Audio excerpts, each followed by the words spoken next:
Check. I can't compete with what Dom just said, by the way. Hey, Sean. Another great win for you. I'm wondering how you're feeling about your performance and how you're reflecting on the fight so far. First round knockout, can't complain. That feels good. Feels real good. I just saw you and Dom having a couple of words outside. I'm curious what you guys were talking about. Dominic Cruz is the dude's a living legend, and he's still fighting right now. So, just said congratulations, and that was it. Is this kind of what you were expecting to happen tonight in this fight? You know, it's like the next step up for you, but you wanted to still show that you can continue starching these guys and continue rising your level above it. Is this what you thought was going to happen, first round knockout? Yeah, to be honest, anytime I get in the octagon, I feel like it's going to be a first-round knockout because I just feel like anybody I fight has never fought somebody like me. And I know a lot of people say that, but it's just, I think it's true when I stand in there. Paiva's never seen someone like me. He's never felt that speed. So I did see that playing out like that. And I want to thank myself for looking at the clock and seeing how much time was left because some people, Daniel Cormier, my last fight, he's like, "Oh my God, he's looking at the clock!" Like it's like, what are you talking about, dude? I'm gonna look at the clock. If I didn't look at the clock, I wouldn't know how much time I have left. I land a big shot. I don't know how much time I got left. I got to know if should I empty my tank and try to take this dude out, or should I wait and then have the rest of the fight save my energy? You know, so that kind of bugged me. That I kept bringing that up. Oh, he looked at the clock. Oh, he looked at the clock. It's like, dude's a double champ. It's like, what's your IQ? Your fight IQ? Is that not, you know what I mean? You think LeBron James is going to fucking drive the ball down the court and not look at the clock? It's amateur. I feel like DC's getting it from everyone this week. Don't say stupid shit. It's hard, though. That's a hard job. I couldn't do that, his job. I could not sit up there and commentate that many fights and do his job. I would sound like a complete idiot. So yeah. You're one of these guys who I think as soon as you step in the cage and you win your fight, people are already talking about the next one, right? Like, who's going to fight next? Who's going to fight next? For you, is there a name? I know that Adrian Yanez was someone you spoke about, but for you, sitting there right now, is there anyone on your mind?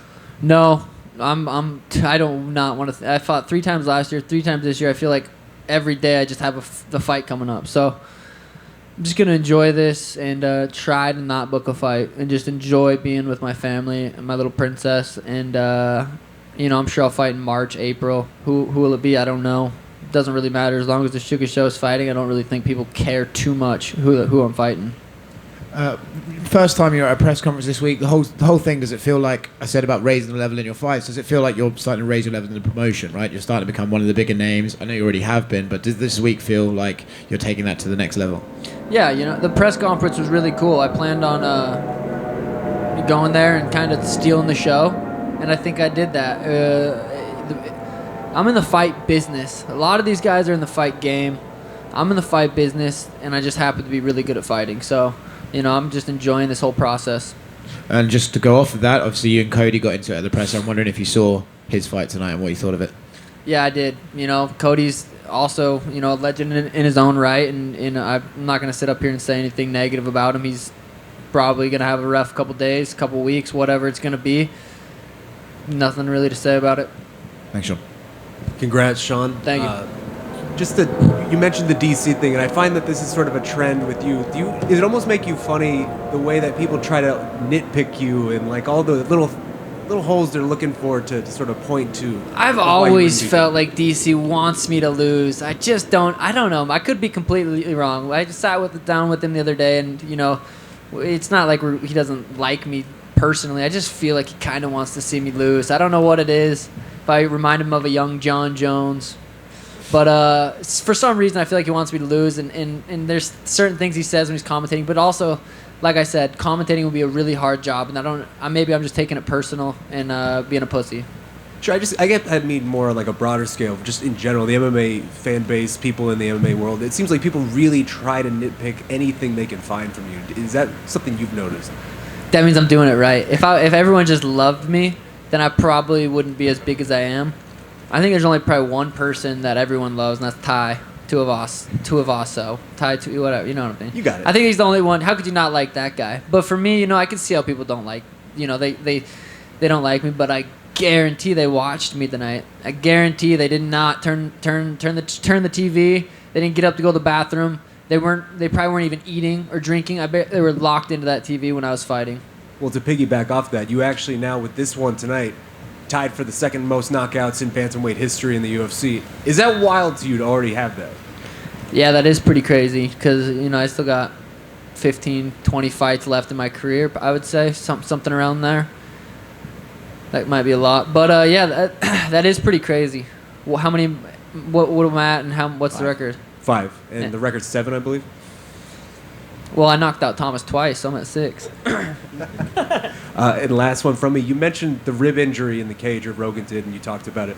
What happened and how bad was it? Like, how close did it really get? I literally think if he would have taken me down and I tried to get up, I don't know what would have happened. I didn't spar for the last 3 weeks.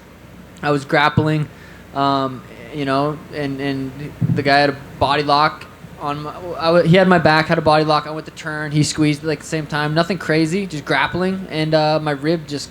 I don't really know exactly what happened, but rib injuries. If you've ever had a rib injury, they're just so annoying, and they take a while. But I let it chill for about a week, just ran and hit mitts, and then tried to grapple again that next week, and couldn't do the simplest grappling. So for the last 3 weeks, I didn't grapple at all. No grappling, didn't even test it, didn't even want it, didn't do any clinch work, didn't do anything. I came into this fight planning on him not being able to touch me and just being confident and trusting the work I put in.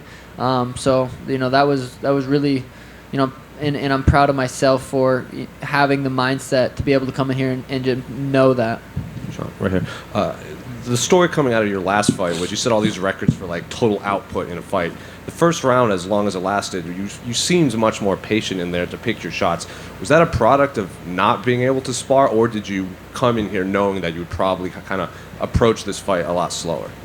No, the reason I had that high of an output against Chris is because he just walked forward like a punching bag. The dude did not take a step back. He literally walked forward for 14 and a half minutes, and I was bouncing my hands off his face.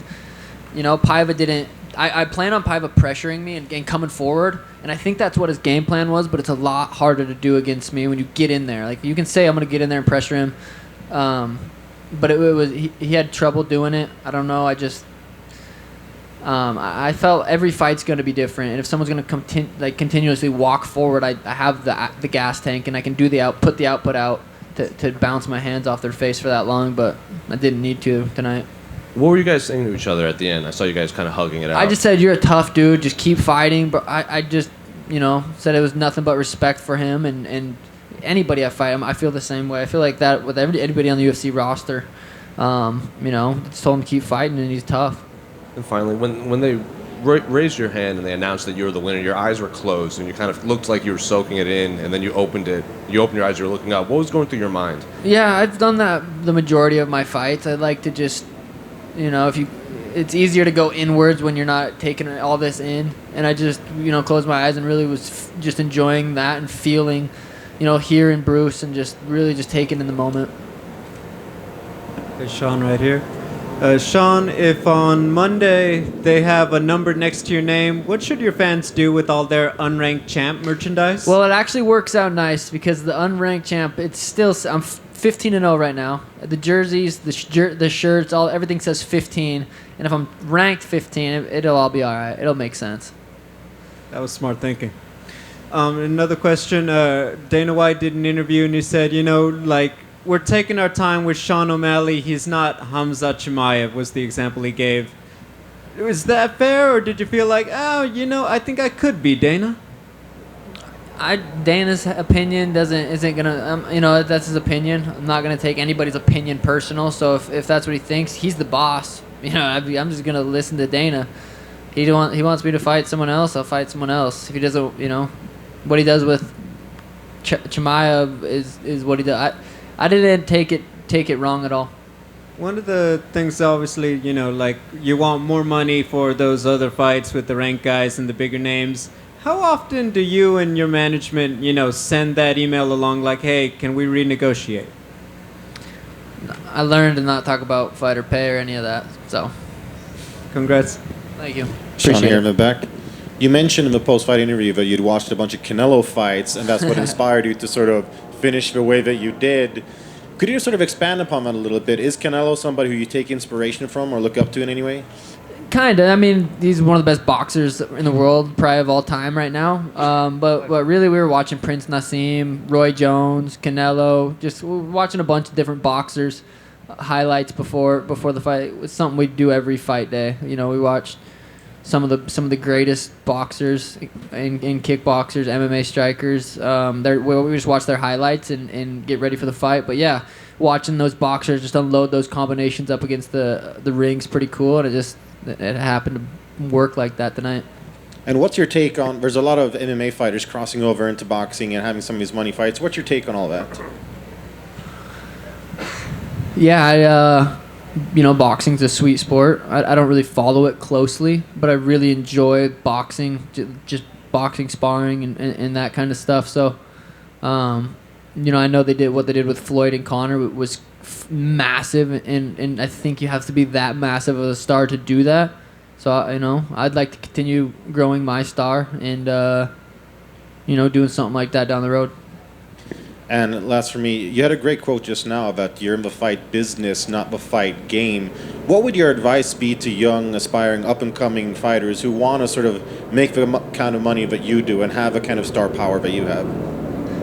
Color your hair and get face tattoos. No, I'm just jokes. I think what it comes down to is my performances, really. I don't think it's, everything I do outside the octagon I enjoy doing, so I'm not forcing anything. The YouTube, the vlogs, the podcast, the Twitch streams, the merch, like all that stuff is part of the fight business, what I'm talking about, and it's just stuff I enjoy. So I'm not really forcing it, and I think some people just don't want to do that stuff. So if they tried to, it would look forced, and it probably wouldn't be successful. So advice would just, be yourself. I feel like I really am good at just being myself, and I just happens to, I'm good at a lot of things. Thank you. Great performance. Thank you. Sean over here. Yep. Megan said you had video games were helping with your striking. How exactly did that come about? I think I just rationalized that in my head because I play so much video games. So I don't know if that's actually true, but I can see probably hand-eye coordination maybe. I've been playing video games since I was 3 years old. So I don't know if that's actually science or me just telling my girl, like, I'm training. All right. And what is your celebration tonight? Just going to go out with the boys, have a good time. Keep it low-key. Thanks, guys.